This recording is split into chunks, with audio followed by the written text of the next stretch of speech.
షేర్లింగంపల్లి కాంగ్రెస్ పార్టీకి big shock తగిలింది. Hyder Nagar division లో కాంగ్రెస్ పార్టీకి 50 మంది కార్యకర్తలు, సీనియర్ నాయకులు వెంకటేష్ యాదవ్ గుడ్ బై చెప్పారు.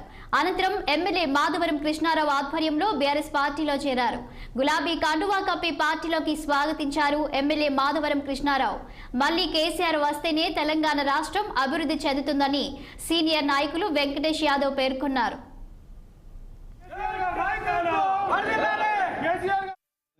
బీఆర్ఎస్ పార్టీలో హైదర్ నగర్ డివిజన్ సంబంధించినటువంటి లీడర్లు, కార్యకర్తలు పెద్ద ఎత్తున ఇంతకుముందు కూడా 100 మంది దాకా మా ఎమ్మెల్యే గారి మాధవరం కృష్ణారావు ఆధ్వర్యంలో జైన్ కావడం జరిగింది. కాంగ్రెస్ కార్యకర్తలందరూ ఇప్పుడు మళ్ళీ జైనింగ్ జరుగుతుంది అంటే వీళ్ళందరూ కూడా బీఆర్ఎస్ పార్టీ మొన్నటిదాకా ఉన్నప్పుడు వీళ్ళందరూ కూడా మా కార్యకర్తలే, మా ఫ్యామిలీ.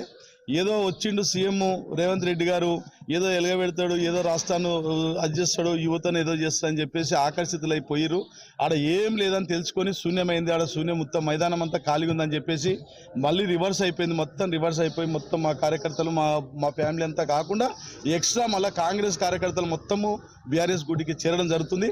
ఐదర్నగర్ తీసుకుంటే ఆ శేర్లింగంపల్లి కాన్స్టిట్యున్సీకి సంబంధించిన ఎమ్మెల్యే గారు కానీ, ఆ ఐదర్నగర్కు సంబంధించిన కార్పొరేటర్ కానీ వాళ్ళు గోడ మీద పిల్లి లేక గోపి పార్టీ వాళ్ళు కాంగ్రెస్లో ఉన్నారా, బీఆర్ఎస్లో ఉన్నారా ఎవరు తేల్చుకోలేకపోతున్నారు.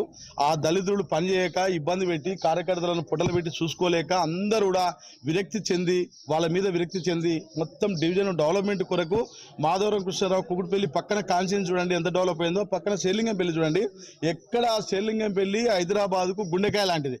అటువంటి కాన్స్టిట్యున్సీని ఎటువంటి డెవలప్మెంట్ చేయకుండా ఆయన చుట్టుముట్టు వివేకానందనాలు చుట్టుముట్టు ఏదో రోడ్లు వేసుకుంటా, డ్రైనేజ్ చేసుకుంటా, గరీబు బస్తీలంతా మర్చిపోయి ఆయన ఇంటి చుట్టుముట్టు చేసుకుంటా ఆయనకు ఒక పరిపాలన ఈ ఎమ్మెల్యేకే రాదంటే ఆ సీఎం కూడా రాకుండా పోయింది. బీఆర్ఎస్ పార్టీలో ఎమ్మెల్యేల పార్టీ